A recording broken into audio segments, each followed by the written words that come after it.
Okay, now before I begin the video, I just want to say thank you guys so much for 30 subs. Like, you don't even understand how grateful I am for this. So, I really want the next milestone to be 50 subs. So let's try to reach that. Please. If we could get 50 subs, that'd be such a big accomplishment. And yeah, make sure to sub for more content. And with that, let's get into the guide. Qingxiao. Is that how you say? Is that how you say it? I have no idea, to be honest. If any of you know, can you put it down in the comments?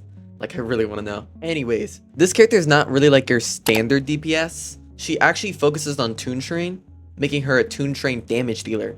So other units that could support her could be like Denya, Linne, but we'll talk about that later. Here's everything I'm going to be covering in today's video. First is how to build her. Second, the materials needed to build her. 3, a brief overview of her kit. 4, skill priority and endgame stats. And lastly, why I think she isn't really that great of a pull. So stick around for that. Let's go over how to build this little sword lady. For weapons, her signature will always be her best, but you can use Emerald of Genesis if you don't have that. Her echoes are nothing to laugh at. You'll have to grind out her new set, Hearts of Evil's Purge, for her to be at her best output, so focus on getting this set for sure. Next up is her layout. Use the original 4-3-3-1-1-1 setup. Now for the 4 costs, get crit damage or crit rate. The 3 costs will take arrow damage bonus, and for those pesky little 1 costs, get attack. For substats, you want to prioritize getting at least 2 energy regen rolls, and then crit damage, crit rate, heavy attack bonus, and last but not least, attack. Okay, you know what to put on her now, so let's take a look at these endgame stats. This should be what you're looking at. Finally, we can get onto skill priority and teams. For skill priority, look at this. You'll want to level up her forte, her liberation, her basic attack, her skill, and you can just ignore her intro.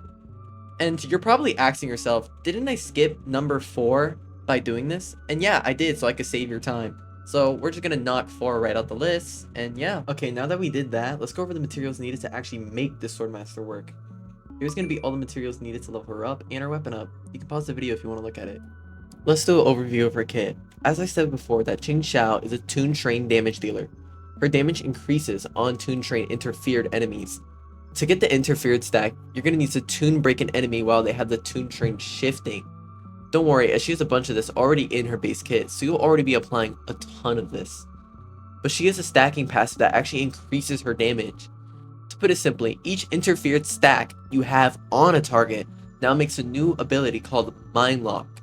This basically increases her damage, maxing out at a 65% damage amp. With one of her inherent skills, she will do 2% more damage per Mind Lock stack, with an additional 5% more for the first 7 stacks. Yes, it's kind of a tongue twister. To put it simply, she increases her damage when her teammates apply Toon Train Interfered. She also gets another stack of Mind Lock for each time this happens. So with these passives combined, she can get a grand total of 65% damage amp from her Forte passive, and 65% damage bonus from her inherent skill.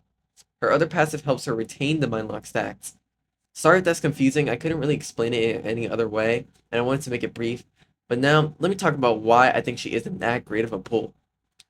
With the new character, the Fox Lady, and another fusion DPS, I just really don't see why you would pull this character.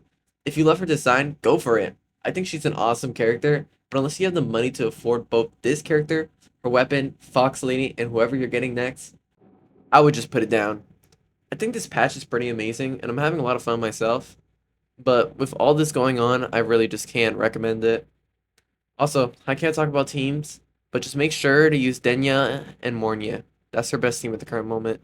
And if you don't have Denya, you can use Linne in her Toon Train form, I'm pretty sure. But that's going to be it. And I'm really tired, so bye. Hope I get like at least 100 views on this.